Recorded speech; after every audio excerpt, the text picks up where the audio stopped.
mis hermanos, buenos días, que el Señor me los bendiga a todos ustedes, a los que se encuentran en esta mañana mirándonos de esta forma virtual, a los niños, sean todos bienvenidos. Y para iniciar, me van a permitir empezar con una palabra de oración. Dios de la gloria, te damos gracias, Señor, por este privilegio, por esta bendición que tú nos permites nuevamente el reunirnos de nuestros hogares, Señor, para escuchar de tu palabra, para alabarte, para adorarte. Gracias, Señor, por tu amor, por tu fidelidad, por tu misericordia, que siempre, siempre muestras hacia nosotros, Señor Jesús. Infinitas gracias. Amén. Bueno, mis hermanos, preparémonos para esta mañana y como siempre vamos a tener cosas muy preciosas que el Señor Jesús nos va a regalar. Vamos a tener nuestra alabanza, nuestra adoración, clase para los adultos, nuestro minuto misionero y para los chiquitos también hay una excelente clase. Así que todo está bien calculado por nuestro Señor Jesús para que lo disfrutemos en nuestros hogares, así que acomodémonos y disfrutemos. Pero antes quiero hacer una lectura cortica. Y la encontramos en nuestro libro de Oseas, capítulo 6, versículo 3. Vuelvo y la repito, Oseas, capítulo 6, versículo 3, donde dice de la siguiente manera: y conoceremos y proseguiremos en conocer a Jehová, como el alba está dispuesta su salida. Y vendrá a nosotros como la lluvia tardía y temprana a la tierra. ¿Qué nos quiere decir el Señor Jesús en esta mañana? Que le conozcamos. Y eso es lo que vamos a hacer en esta mañana. Por medio de las enseñanzas le vamos a volver a conocer. Así que preparémonos, hermanos, y disfrutemos.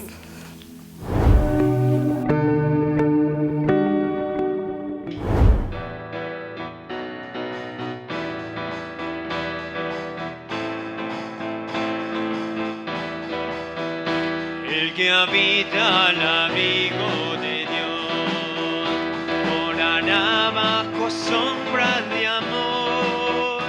Sobre él no vendrá ningún mal, y en sus alas feliz vivirá. Oh, yo quiero habitar al abrigo de Dios, solo allí encontraré paz y profundo amor. Mi delicia es con él, comunión disfrutar y por siempre su nombre alabar. El que habita al abrigo de Dios, muy feliz ciertamente será. Ángeles guardarán su salud y sus pies nunca resbalarán.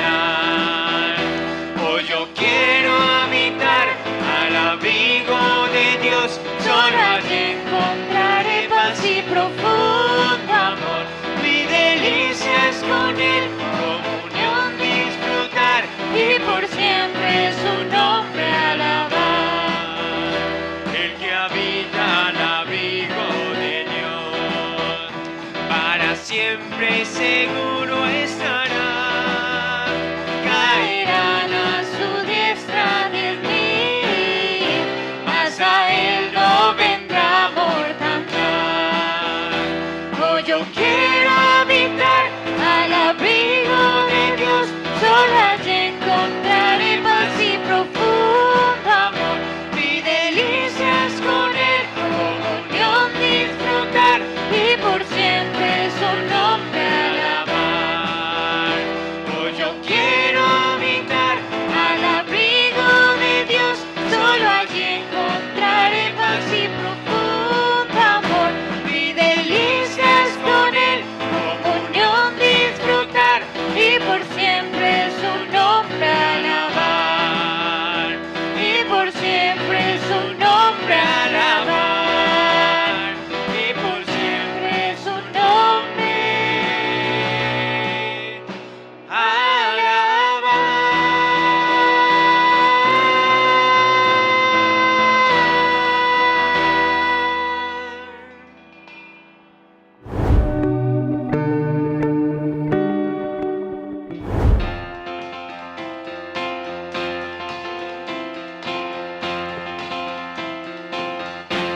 me ciñe de poder, Ángel me ciñe de poder, al que de mi victoria es, ángel que mi victoria es. solo a él alabaré,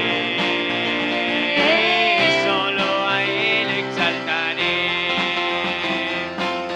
al que me ciñe de poder, Ángel me ciñe de poder, al que de mi victoria es, ángel que mi victoria es. solo a él alabaré,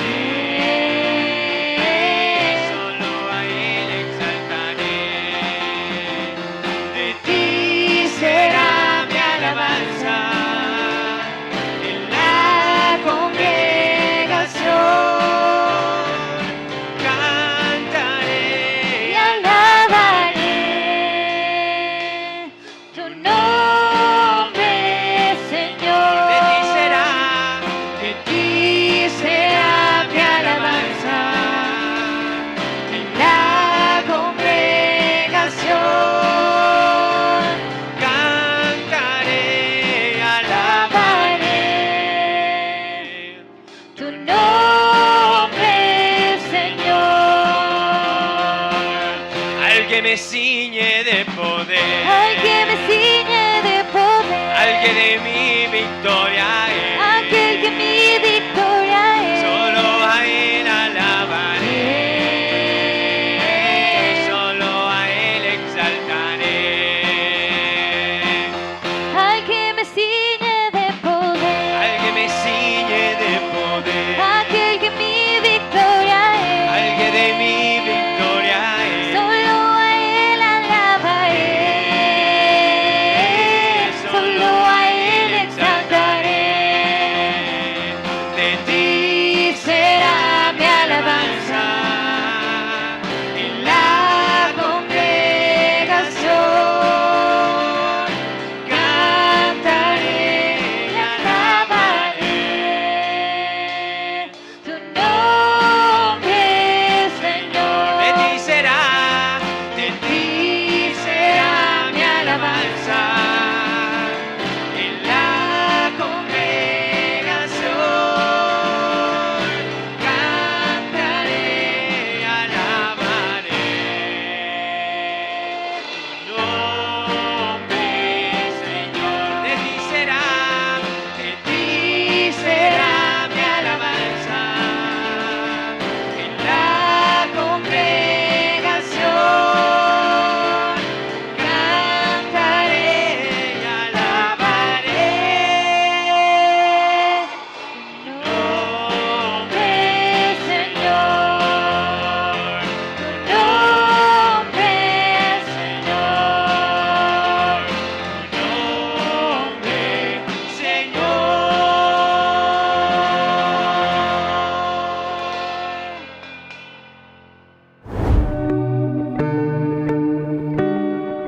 Señor. Usted es nada que más me debe.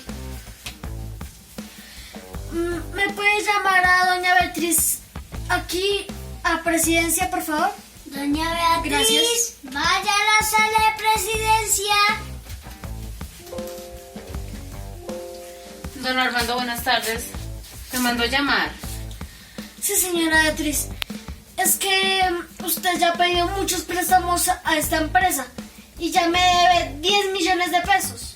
Sí, don Armando, yo sé que yo le debo todo ese dinero, pero pues entiéndame que pues no ha sido fácil esta situación con lo de la pandemia. Igual ahorita pues los niños, los gastos del colegio, mire, yo por favor le pido, le suplico que me tenga paciencia. Yo la pagaré hasta el último centavo de esos 10 millones de pesos, pero por favor tenga compasión de mí. Pues aquí yo veo, doña Beatriz, que usted tiene un apartamento. Pues podría vender ese apartamento y ahí pagarme los 10 millones que me debe. No, don Armando, ¿cómo se le ocurre? Es el único lugar seguro donde mis hijos pueden estar.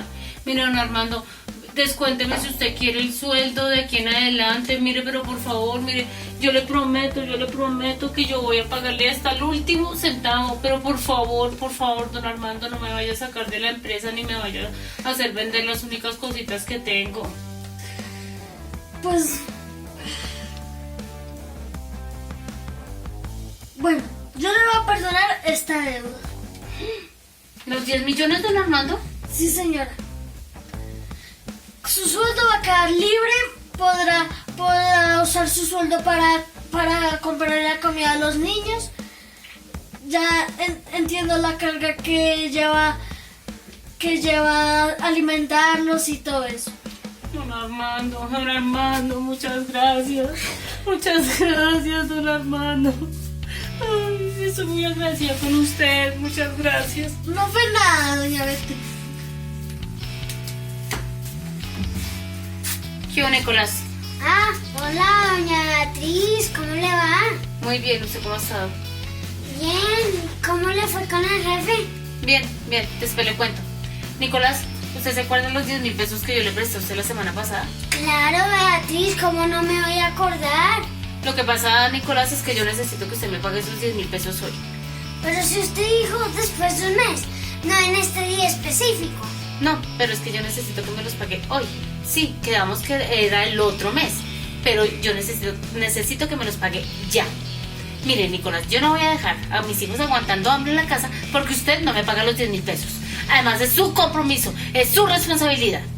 Pero yo no tengo don cómo pagarle, o si no, no tendría plata más. Por eso, lo siento mucho. Mire a ver qué hace, pida los prestados, vaya a llegar a su mamá que le regale 10.000 pesos, no sé qué va a hacer. Pero lo único que yo le digo, Nicolás, es que usted me tiene que pagar ese dinero hoy. Hoy me tiene que pagar el dinero, porque yo no voy a llegar a mi casa sin mis 10.000 pesos. Son mis 10.000 pesos, ¿entendido?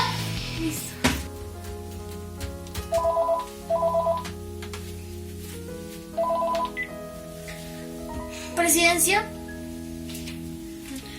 Doña Beatriz. ¿Pero cómo si yo le acabo de perdonar una deuda? Ay, llámame a doña Beatriz ahora mismo.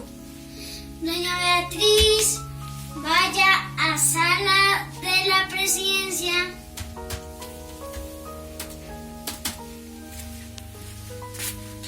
Don Armando, ¿me volvió a llamar otra vez? Sí, señora Beatriz. Es que me acabo de enterar que usted al salir de aquí se encontró con don Nicolás. Sí. Y que le debía 10.000 pesos y usted casi lo tira por la ventana de aquí. Pero pues, don Armando, yo necesito el dinero. Usted sabe que ya estamos terminando mes y pues ya cuando uno está terminando mes está súper apretado, no nos ha pagado el sueldo, entonces necesito esos 10.000 pesos. Sí, pero yo le acabo de perdonar una deuda de 10 millones. Con lo que estoy muy agradecida, don Armando, la verdad yo sí soy muy agradecida con eso. Sí, pero usted no sé, yo sí me apiadé de usted y usted no pudo tenerle piedad a don Nicolás. ¿Sabe qué? Ahora me va a pagar cada centavo de los 10 millones con todo su sueldo. Pero don Armando, nunca voy a terminar de pagarle esos 10 millones de pesos.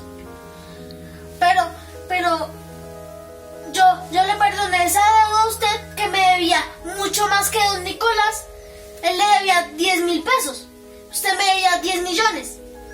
¿Y usted no le puedo perdonar eso? Pues no, ahora me va a pagar cada centavo. En esta empresa no va a recibir ni un centavo más hasta que la deuda de 10 millones ya esté pagada. Hola, muy buenos días a mis niños y niñas. Qué alegría nuevamente volverme a reunir con ustedes a través de este medio. Hemos venido compartiendo una serie de enseñanzas acerca de las parábolas con las cuales Jesús le enseñaba al pueblo las verdades espirituales que Él quiere compartirles. En el día de hoy vamos a tener otra parábola más, pero antes quiero preguntarles cómo les pareció la dramatización que vieron anteriormente. ¿Les gustó? Hubo una situación ahí bien difícil, ¿cierto? Bien complicada. Bueno, pues les cuento que esa historia, esa dramatización, está basada en una historia, en una parábola que Jesús contó también al pueblo y a sus discípulos. Entonces quiero que por favor iniciemos en esta mañana orando y dándole gracias al Señor por este tiempo que nos va a permitir compartir, y que por favor dispongan su corazón y que sus oídos estén muy atentos a aprender y a entender la palabra de Dios en esta mañana. Bueno, mis amores, amado Dios, te damos muchas gracias por este tiempo que nos permites compartir con estos niños y niñas, Señor, y sus familias. Y gracias, Dios, porque sabemos que en tu palabra siempre hay un propósito, Señor. Permite que el día de hoy podamos entender cuál es tu propósito para nuestra vida, Señor, a través de esta enseñanza, y que, Padre Santo, podamos salir renovados, podamos entender, Padre Santo, tu palabra, y podamos, Padre Santo, hacer vida esa palabra en nosotros. Te alabamos, te bendecimos en el nombre de Jesús. Amén. Listo, mis amores. Entonces, como les decía, la dramatización que vieron al inicio está basada en una historia que contó Jesús a sus discípulos y a algunas personas del pueblo. Y esa parábola la encontramos en Mateo capítulo 18. Entonces, la parábola lleva como título Los dos deudores, y me voy a permitir leerla como está aquí en la Biblia. Por lo cual, el reino de los cielos es semejante a un rey que quiso hacer cuentas con sus siervos. Y comenzando a hacer cuentas, le fue presentado uno que le debía 10,000 talentos. A este, como no pudo pagar, ordenó su señor venderle, y a su mujer e hijos, y todo lo que tenía, para que le pagase la deuda. Entonces, aquel siervo, postrado, le suplicaba diciendo: Señor, ten paciencia conmigo, yo te pagaré todo. El señor de aquel siervo, movido a misericordia, le soltó y le perdonó la deuda. Pero saliendo aquel siervo, halló a uno de sus consiervos que le debía 100 denarios, y haciendo de él, le ahogaba diciendo: Págame lo que me debes. Entonces su consiervo, postrándose a sus pies, le rogaba diciendo: Ten paciencia conmigo, yo te lo pagaré todo. Mas él no quiso, sino que fue y le echó a la cárcel hasta que le pagase la deuda. Viendo sus consiervos lo que pasaba, se entristecieron mucho, y fueron y refirieron a su señor todo lo que había pasado. Entonces, llamándole su señor, le dijo: Siervo malvado, toda aquella deuda te perdoné, porque tú me rogaste. ¿No debías tú también tener misericordia de tu consiervo, como yo tuve misericordia de ti? Entonces su señor, enojado, le entregó a sus verdugos hasta que pagase todo lo que debía. Así también mi Padre Celestial hará con vosotros, si no perdonáis de todo corazón cada uno a su hermano sus ofensas. Y la parábola que Jesús nos enseña en esta mañana nos habla acerca de una palabra muy, muy hermosa, y es el perdón. ¿Qué es el perdón?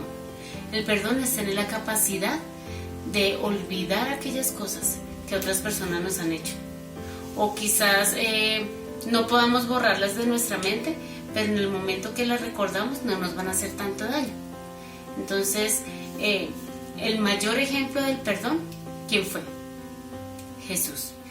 Él dio toda su vida, no se negó ni un poquitico, ni un pedacito de su vida se negó, dio toda su vida por amor a nosotros y para perdonarnos cada uno de nuestros pecados. Dice la palabra de Dios que Él ha perdonado nuestros pecados pasados, nuestros pecados presentes y nuestros pecados futuros. Y Él es el ejemplo más grande de perdón que podemos ver. Pero lo que nos cuenta aquí en la historia es que hubo un rey que perdonó una deuda a su siervo, dice acá que le debía 10,000 talentos, y él le perdonó esa deuda. Pero este hombre, cuando salió del lado de la presencia de su señor, se encontró con un consiervo que le debía solamente 10 talentos, y él no le perdonó la deuda. Hizo encarcelar a este hombre hasta que le pagara hasta el último talento de eso que le debía. Aquí, en el versículo 27, dice que el señor de aquel siervo, movido a misericordia, le soltó y le perdonó la deuda. Y quiero que en esta mañana nosotros aprendamos 3 verdades bíblicas de esta parábola que el Señor nos está enseñando. La primera verdad bíblica que quiero que aprendamos es que Dios perdonó nuestra deuda de pecado y nos liberó. Igual que este Señor perdonó la deuda de este siervo, el Señor Jesús también con su vida perdonó cada uno de nuestros pecados, pagó cada uno de nuestros pecados por amor. No uno, no dos, todos, absolutamente todos nuestros pecados. La segunda verdad que quiero que aprendamos esta mañana es que debemos tener misericordia con aquellos que nos han ofendido. Y no solo tener misericordia con ellos, sino también darles nuestro perdón. Así como nosotros muchas veces ofendemos a las personas, asimismo hay personas que nos ofenden. Pero cuando nosotros no perdonamos, estamos dejando que nuestro corazón se llene de amargura, se llene de tristeza, se llene de resentimiento. Lo que el Señor Jesús nos enseña en esta mañana a través de esta parábola es que debemos dar de nuestro perdón a aquellas personas que nos han ofendido. Y miren que en el versículo 35 es muy clara la palabra cuando dice: así también mi Padre Celestial hará con vosotros si no perdonáis de todo corazón a cada uno de sus hermanos sus ofensas. Si no perdonamos de todo corazón, a veces nosotros decimos, sí, tranquilo, yo lo perdono.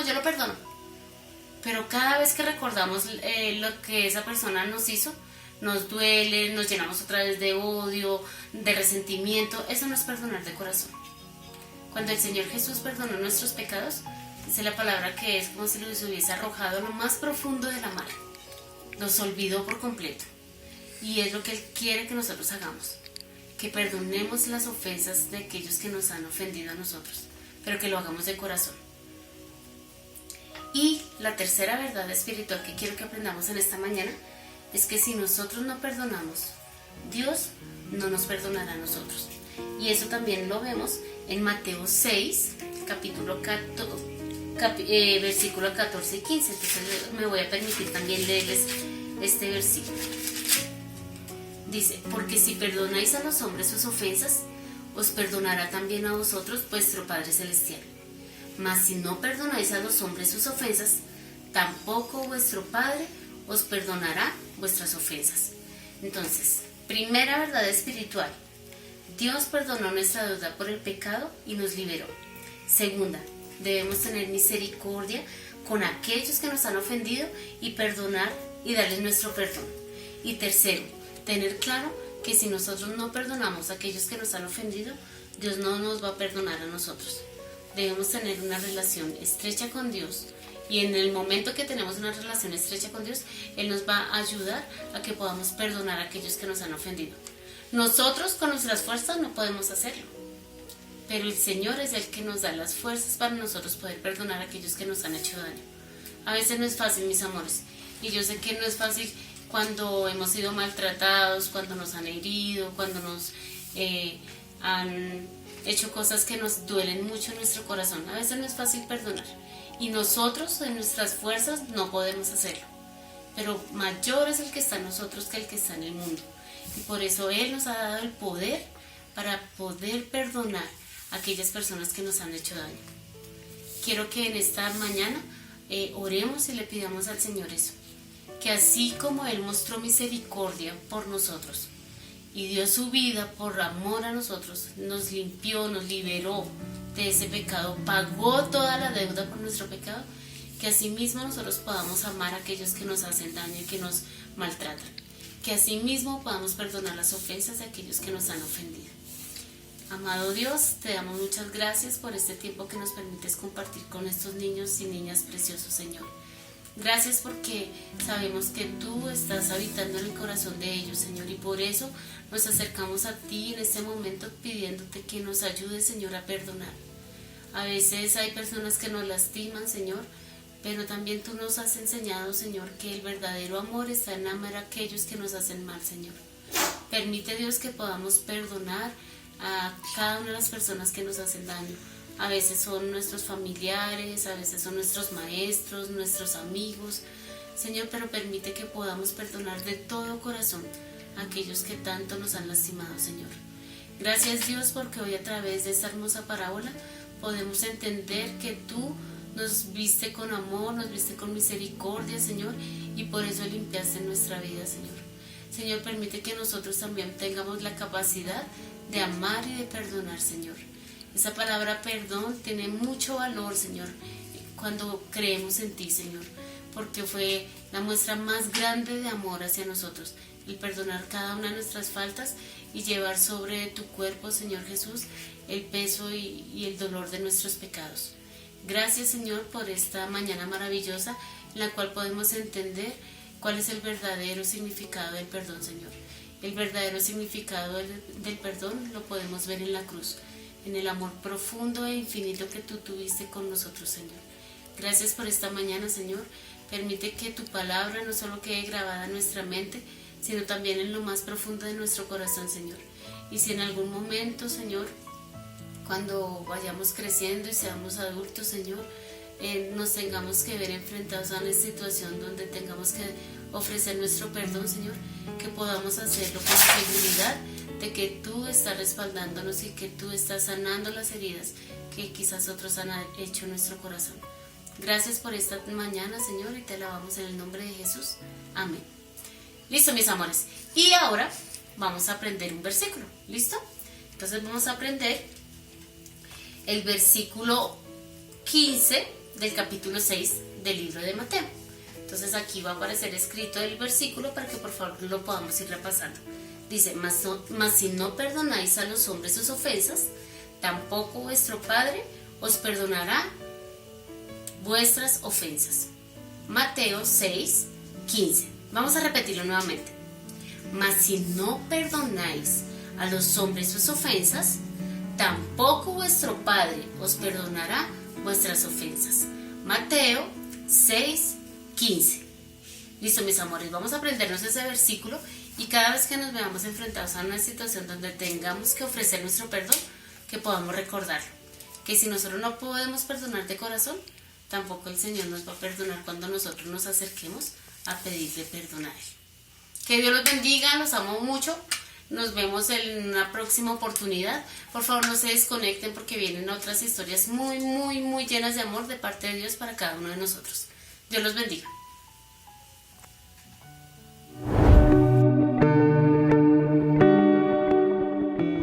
Buenos días, hermanos, Dios les bendiga. Sean todos bienvenidos a esta nueva reunión de Escuela Dominical. Vamos a tener la meditación en la palabra de Dios y para eso voy a pedirles el favor que abran sus Biblias en el Evangelio según Mateo. En el Evangelio según Mateo, capítulo 4, voy a estar leyendo del versículo 12 al versículo 25.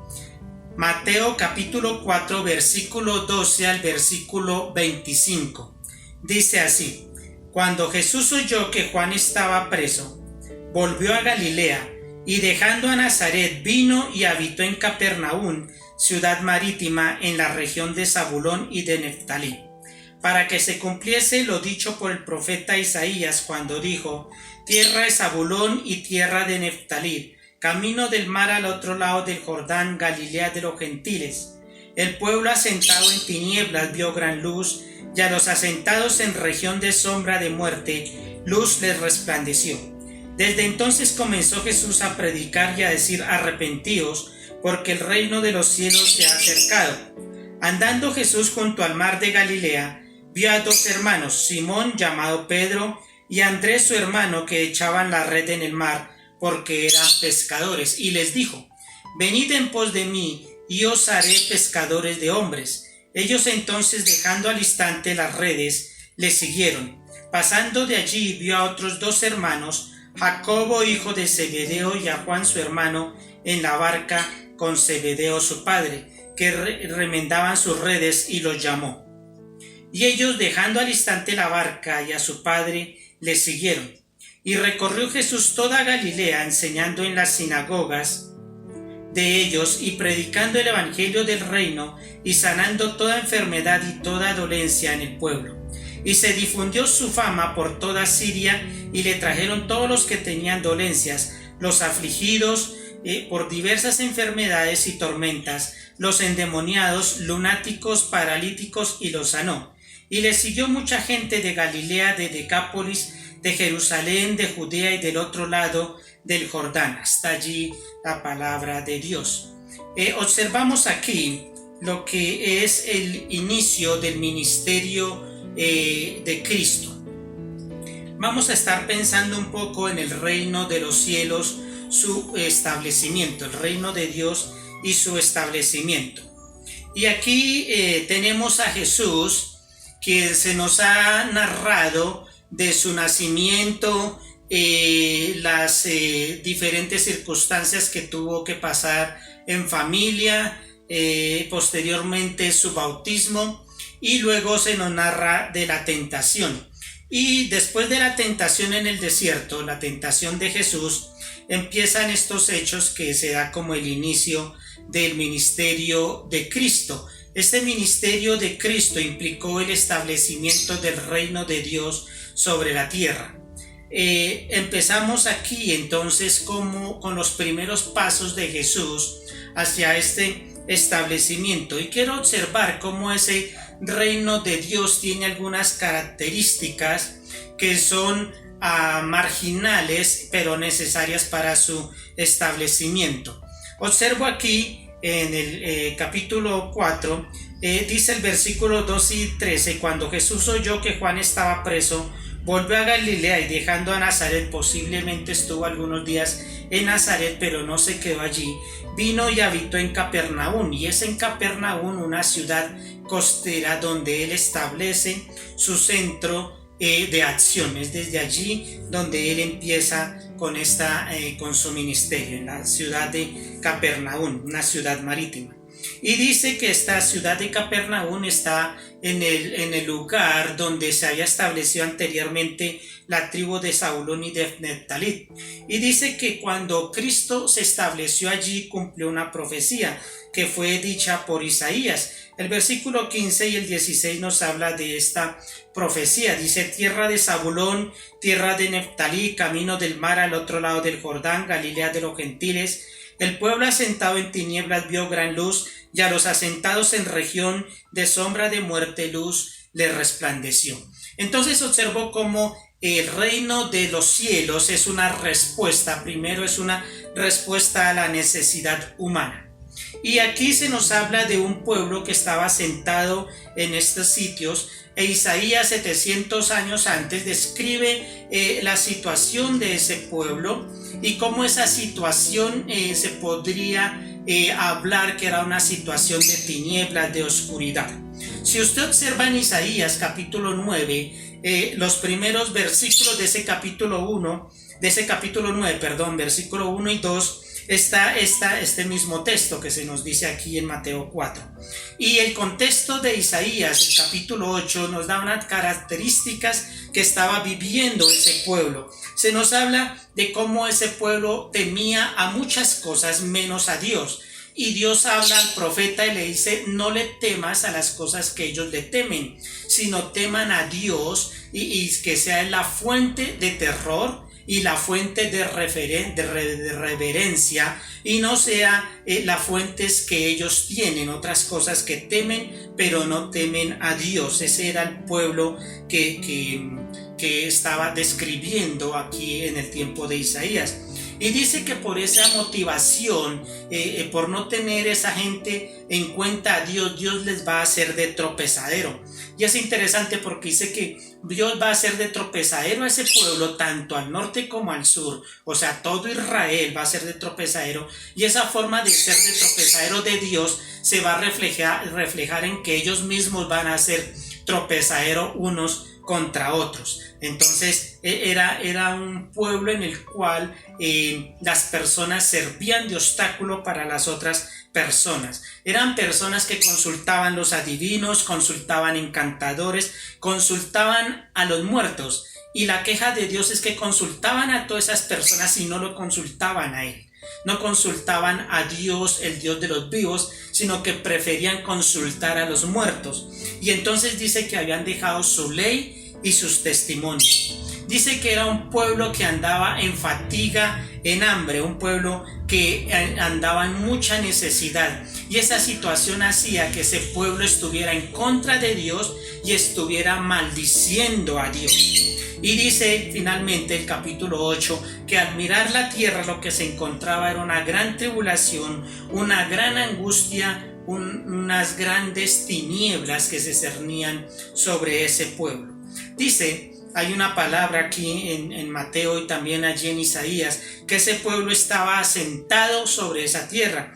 Y esa palabra asentado que nos indica que era una situación que se vivía continuamente. Era una situación que era tan normal que esas personas, aunque temían y vivían en esa oscuridad y tenían mucha necesidad, en realidad amaban el pecado. era un asentamiento allí, eran personas sin orientación, personas que no tenían ningún tipo de esperanza. Y esto era la situación de ese pueblo 700 años más o menos del tiempo de Cristo. Sin embargo, en el tiempo de Cristo se estaba viviendo una situación similar en los contemporáneos de Jesús. Había mucha influencia de los gentiles, de los romanos, y al ser esta una zona comercial, también tenía gran influencia de la inmoralidad de otros pueblos. Y han pasado 2000 años y usted y yo podemos observar la tierra, ¿cierto? Y como termina el capítulo 8 de Isaías, usted puede observar la tierra y observar que hay gran tribulación, que hay gran angustia, que hay gran necesidad, que se cierne tinieblas sobre el ser humano. Y dice el versículo 16, el pueblo asentado en tinieblas vio gran luz. Ese vio gran luz se refiere no a cualquier luz, sino a una luz de un astro, a la luz del sol. Entonces dice aquí que había una esperanza prometida para este pueblo, una esperanza que se podía a comparar con la luz del sol que rompe las tinieblas de la noche, y que en la medida que va transcurriendo la mañana hasta llegar al mediodía, esa luz se va tornando más fuerte y se va resplandeciendo más y destruyendo las tinieblas. Observo que el reino de Dios entonces es una respuesta a la necesidad humana, a la necesidad que vivió Isaías y sus contemporáneos, a la necesidad que estaban en las personas que acompañaban a Jesús, y a la necesidad que podemos vivir hoy en el siglo XXI. Es el reino de Dios la respuesta a la necesidad del hombre, a la necesidad porque el hombre está viviendo en las tinieblas de su pecado, consecuencias del rechazo de Dios y de su necedad en contra de la revelación de Dios. Observo también que aquí se da una segunda característica en ese establecimiento del reino de los cielos, y esa característica es que se hace una exigencia. Esta exigencia que hace aquí Jesús para que su reino celestial se establezca habla de un arrepentimiento en el ser humano. Dice el capítulo 4, versículo 17 lo siguiente: desde entonces comenzó Jesús a predicar y a decir: arrepentíos porque el reino de los cielos se ha acercado. Entonces se exige que haya un arrepentimiento de la persona. ¿Un arrepentimiento de qué? Un arrepentimiento de la forma de vida que lleva desde su niñez, que lleva innata allí el ser humano en su corazón, en su mente y en sus miembros, el pecado. Entonces Dios pide que haya un arrepentimiento, que pida que haya un reconocimiento de la vanidad de vida, que haya un reconocimiento que nuestros caminos son incorrectos, que nuestros caminos en realidad son caminos que despiertan la ira de Dios. Son caminos que van en contra de la voluntad de Dios, son caminos que afrentan la santidad de Dios.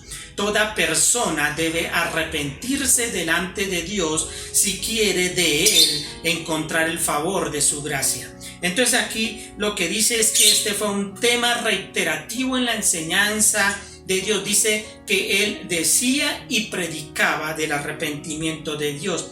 Eso quiere decir que Él, cuando hablaba a las multitudes, hablaba de un arrepentimiento, pero cuando hablaba en la sala de una casa con sus amigos, también estaba hablando del arrepentimiento. El arrepentimiento es muy importante en el Evangelio. El arrepentimiento es imprescindible en el Evangelio, y ese arrepentimiento pide entonces que haya un reconocimiento de nuestro pecado y por lo tanto haya una humillación.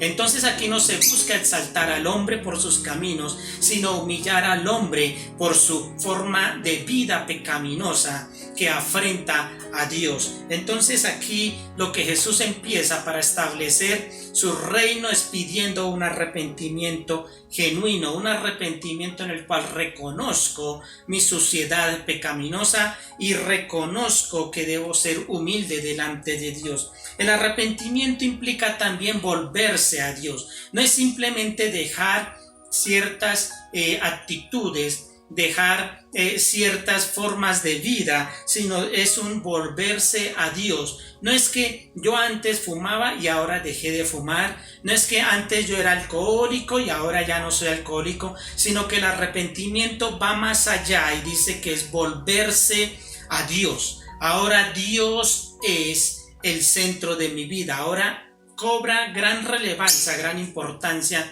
la voluntad de Dios, sus mandamientos y todo lo que Él me pide, me exige. Todas sus palabras son importantes para mí y eso es parte del arrepentimiento.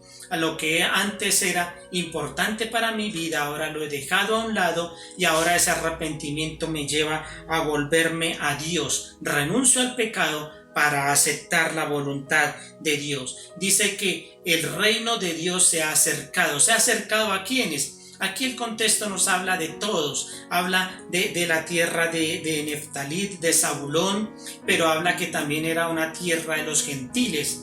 Dice que allí el ministerio de Jesús en ese momento alcanzó la parte occidental del Jordán, así como la parte oriental del Jordán. Cada momento el reino se iba expandiendo. Juan alcanzó cierta fama por su mensaje de arrepentimiento y de que iba a llegar pronto el reino de los cielos, y Jesús lo que hizo fue extenderlo un poco más. ¿Cuál es el alcance de ese reino de los cielos? Es todo. Todos estamos en la posibilidad de estar dentro de ese reino de los cielos. Hay una exigencia entonces de parte de Dios para el ser humano.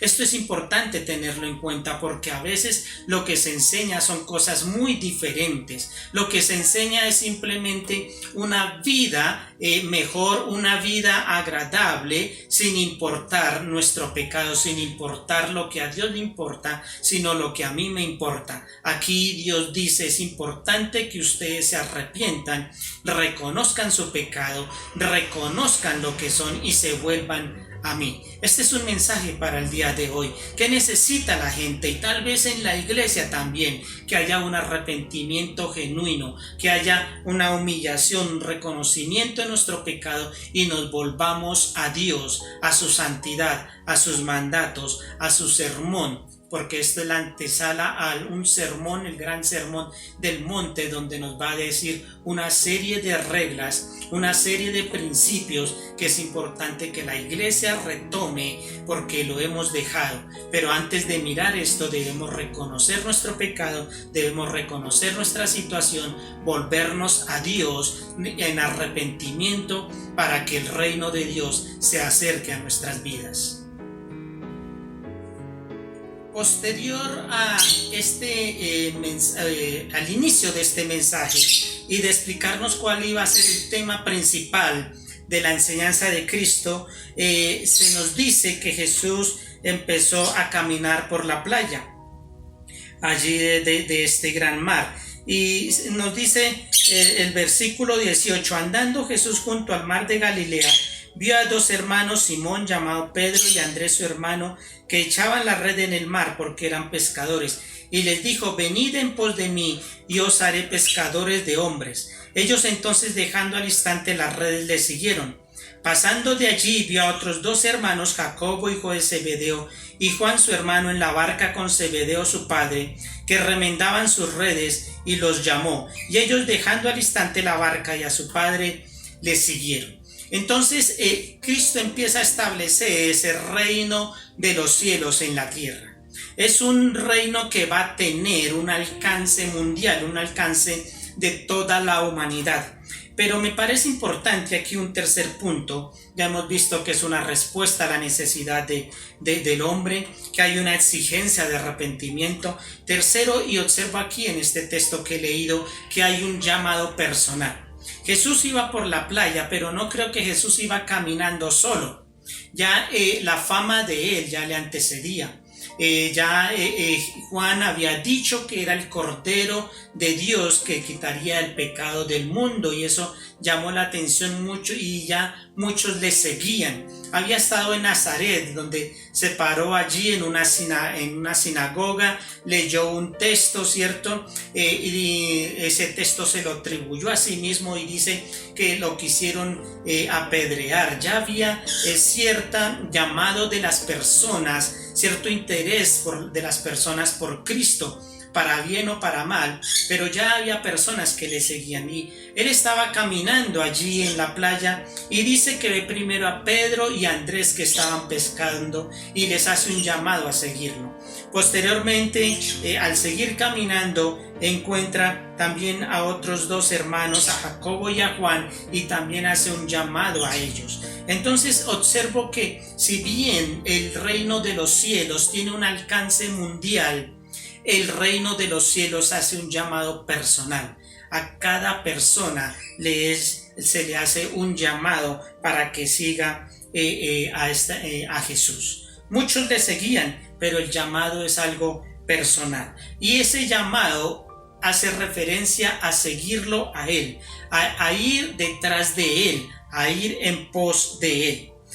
Observe cómo Él hace un llamado a personas ocupadas, personas. Y tal vez aquí hay estos dos parejas de hermanos. La primera pareja, Pedro y Andrés, posiblemente eran personas más pobres que los otros dos hermanos. Ellos mismos estaban sacando o colocando la red en el mar para poder pescar. Es posible que Juan y Jacobo eran personas un poco de mejor estatus económico, y parece que ellos tenían siervos y ellos simplemente estaban administrando allí. Pero Jesús hace un llamado a tanto a los unos como a los otros. Son personas ocupadas en su trabajo, en un trabajo que era necesario para ellos. Ellos no estaban haciendo un hobby, ellos no estaban pescando porque era su tiempo libre y entonces era la forma de ocupar su tiempo libre. Ellos estaban haciendo una acción que era importante para ellos y necesaria y vital para ellos. Entonces Él hace un llamado personal a todos, y no está referido solamente a personas desocupadas, sino también a personas ocupadas que están haciendo cosas importantes. Y Él hace un llamado para que esas personas dejen los propósitos personales para seguir los propósitos de Dios. Eso es lo que implica y vengan en pos de mí. Dejen los propósitos que ustedes se han fijado y ahora síganme a mí y a mis propósitos. Es interesante la respuesta de estas dos parejas de hermanos. Dicen que dejaron al instante todo y le siguieron. En los dos llamamientos se repite esa frase, dejando al instante tanto las redes y el otro pareja de hermanos, tanto a su padre y el negocio de su padre, le siguieron a él al instante. Entonces, el establecimiento del reino de los cielos exige que haya una respuesta instantánea del ser humano. Dios habla al hombre, llama al hombre y se le pide que haya una respuesta instantánea. Y esa respuesta necesariamente implica el dejar mis propósitos para seguir los propósitos de otro. ¿De quién? De Dios. Es una respuesta que implica un dejar instantáneo. Pedro, Andrés, Jacobo, Juan no le dijeron Jesús, espéranos un momento, vamos a pensarlo por unos días y después te damos una respuesta. No, ellos dice que tomaron una respuesta instantánea y lo dejaron todos. El reino de los cielos implica que se debe dejar. ¿Qué es dejar? ¿Qué debemos dejar? Nuestros intereses. Ellos dejaron su trabajo, ellos dejaron su padre, sus negocios por seguir a Jesús. Y aquí lo que está implicando es que ahora mi prioridad no son mis propósitos, no son mis intereses, sino que ahora la prioridad es los propósitos de Dios, su voluntad, su palabra y lo que Él quiere para mi vida. Ahora encontramos allí que hay un llamado personal a lo cual se le exige una respuesta instantánea. Hay un último ingrediente que observo aquí en el establecimiento del reino de los cielos. Está en el versículo 23 al 25, dice: y recorrió Jesús toda Galilea, enseñando en las sinagogas de ellos y predicando el evangelio del reino, sanando toda enfermedad y toda dolencia en el pueblo. Y se difundió su fama por toda Siria, y le trajeron todos los que tenían dolencia, los afligidos por diversas enfermedades y tormentos, los endemoniados, lunáticos, paralíticos, y los sanó. Y le siguió mucha gente de Galilea, de Decápolis, de Jerusalén, de Judea y del otro lado del Jordán. Entonces aquí lo que observo es que en el establecimiento del reino de los cielos hay un seguimiento. Pensábamos en un llamado personal que exige una respuesta instantánea para dejarlo todo y ahora hacer un seguimiento. Y entonces se nos dice que Jesús empezó a enseñar, a predicar y a sanar. Estos son los tres puntos principales en el ministerio de Jesús: enseñar, predicar y sanar. Y entonces se nos dice que esto lo hizo después de hacer un llamado. Entonces me imagino a Jesús caminando allí, no solamente por la playa, sino en las calles, en los parques, y allí le seguía una multitud, le seguían también sus discípulos al que él iba llamando, y esos discípulos empezaron a mirar todas esas cosas y ellos estaban siguiendo. ¿Qué implica seguir? Prácticamente lo que implica seguir, venir en pos de él, es pisar donde él ha pisado. El mismo Pedro, cuando anciano, dice que debemos seguir sus huellas. Entonces es como la persona que está detrás, observando dónde ha dejado su maestro cada huella y colocando allí su pie, allí en cada huella, y seguir allí sus pisadas para poder hacer una imitación de él y poder llegar a agradar a su maestro. Hay una imitación, hay un seguimiento: enseñar, predicar y sanar. Hay un seguimiento entonces en su enseñanza, hay un seguimiento en su santidad, en su enseñanza, y vamos a observar en otra oportunidad lo que es el Sermón del Monte. Aquí en esos 3 capítulos están 5, 6 y 7 Mateo, lo que es el Sermón del Monte, y él lo enseña para que sea seguido, para que estas cosas reflejen un discipulado en los que le siguen. Esto va a implicar una santidad, una renuncia al pecado y una forma de vida. Y finalmente observo cómo mucha gente le acompañaba, nos dice el texto. Y entre mucha gente, no sé, 100 personas, 500 personas, estaban sus discípulos. Muchas personas le seguían. ¿Por qué le seguían? Bueno, habían unos que le seguían porque todo enfermo que le traían, él lo sanaba, y eso llamaba el interés de las personas, y esas personas le seguían. Pero habían otros que habían recibido un llamado personal y habían respondido a ese llamado. Y esas personas, con esas personas es que Jesús iba a establecer su reino de los cielos en la tierra. La pregunta es: ¿usted le sigue a Jesús por qué? ¿Por sus sanidades, por sus intereses personales, o porque usted ha recibido un llamado personal al cual usted ha respondido instantáneamente? Es así la forma como Dios establece su reino celestial en la tierra, con personas llamadas y que han respondido al instante a la obra de Cristo y lo han hecho en arrepentimiento y en renuncia a su pecado y su vida, que es del todo contraria a Dios. Hermanos y amigos, este sea un buen momento para que invitarnos todos a que el reino de los cielos se establezca en nuestras vidas, haciendo un seguimiento paso a paso de lo que Él vivió y de lo que Él nos enseñó. Gracias por su atención. Vamos a tener un momento de oración y terminamos. Bendito Dios, te damos gracias, Padre Celestial, por tu misericordia y por tu bondad. Gracias por el reino que tú estás estableciendo, Señor, porque es la solución, la respuesta al dilema humano, Señor. Ayúdanos, bendito Dios, a entenderlo. Ayúdanos a llegar ante ti con arrepentimiento, Señor. Ayúdanos, Señor, a tener una respuesta pronta que implique el dejar mis intereses para seguir tus intereses, Señor. Establece, Señor, el reino tuyo por medio de nuestras vidas, Señor, mediante la obra de Cristo. Gracias te damos, Señor, en el nombre de Jesús. Amén. Hermanos y amigos, Dios les bendiga, que tengan buena tarde.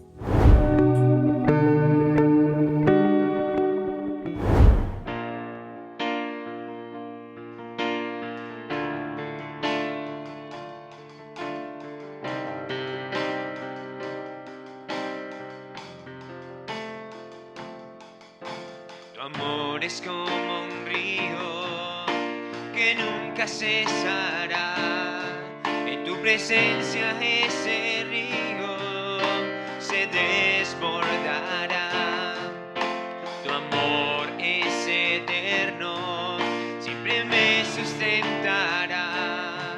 Y de ese amor las naciones lo experimentarán. Así es tu amor, más fuerte que la tristeza.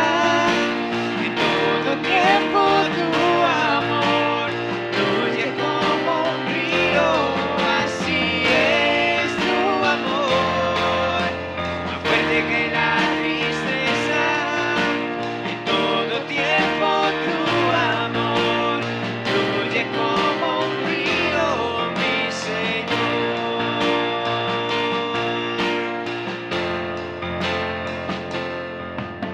Tu amor es como un río que nunca cesará.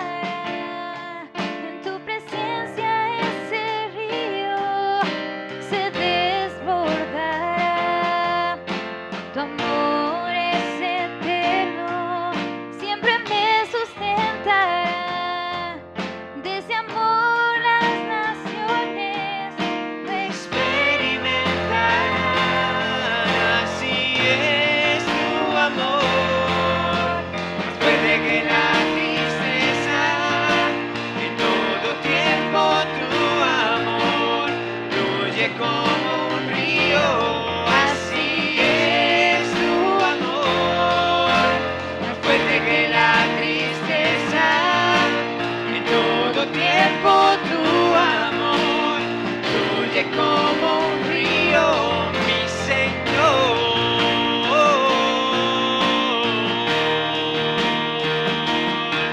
Así es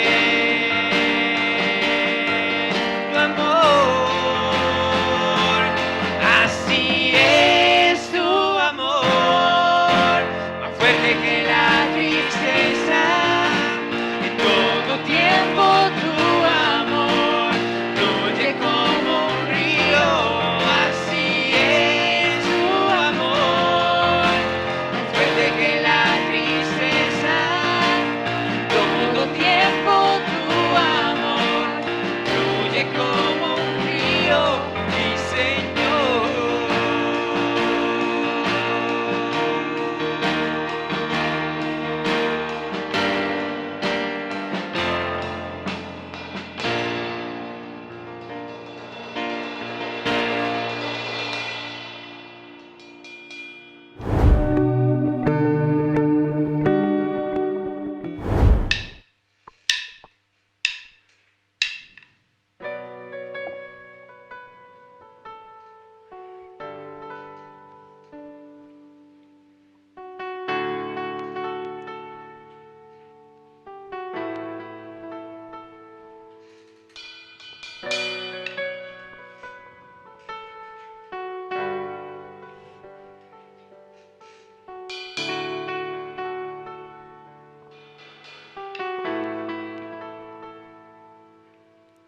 Quiero levantar a ti mis manos,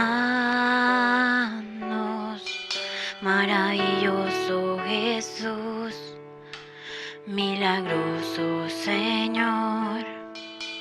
Solo llenas el lugar de tu presencia y haz descender tu poder a los que estamos aquí. Quiero levantar a ti mis manos, maravilloso Jesús, milagroso Señor.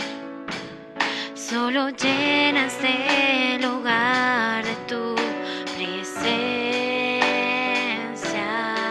y haz descender tu poder a los que estamos aquí.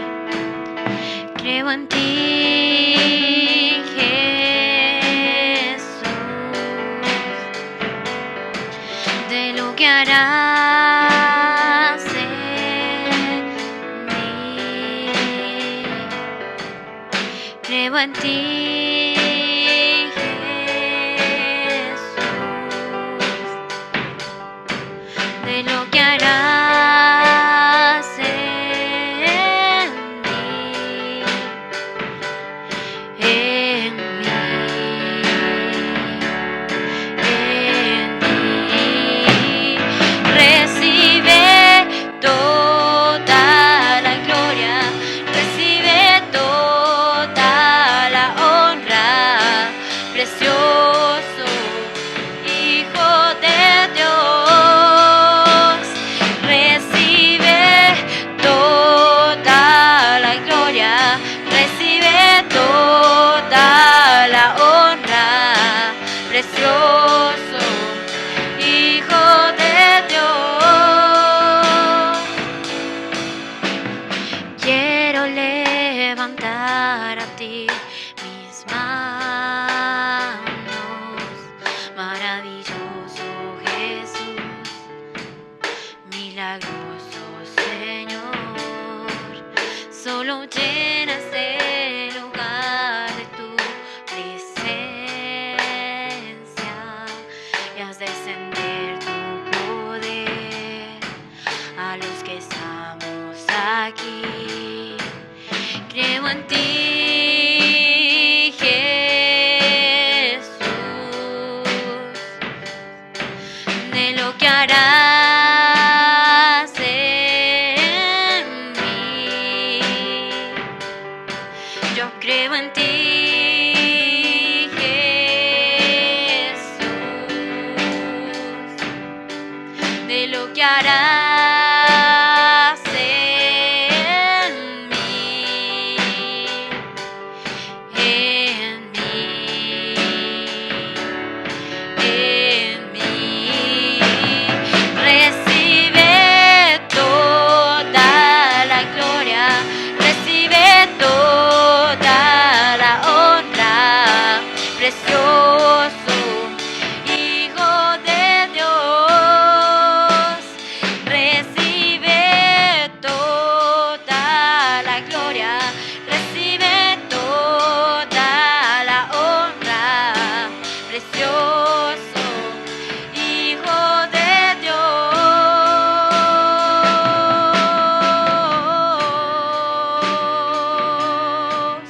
Oh,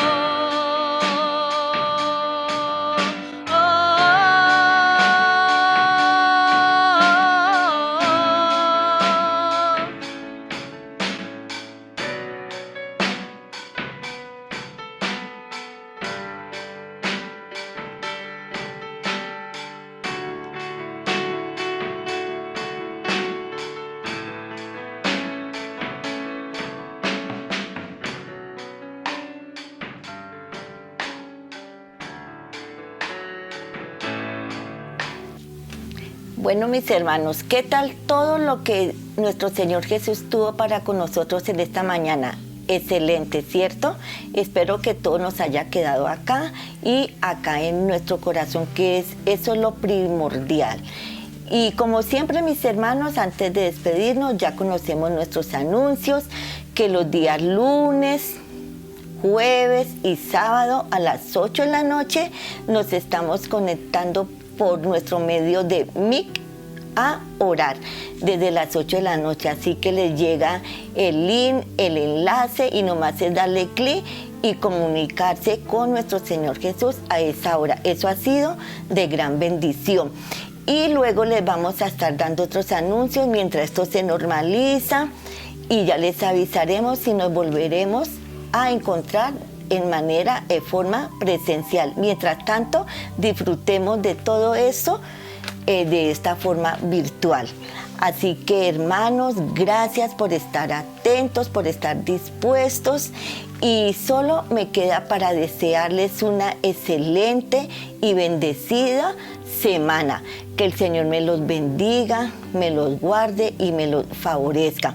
Bendiciones a todos mis hermanos y muchísimas gracias, y que el Señor nos guarde. Bendiciones a todos.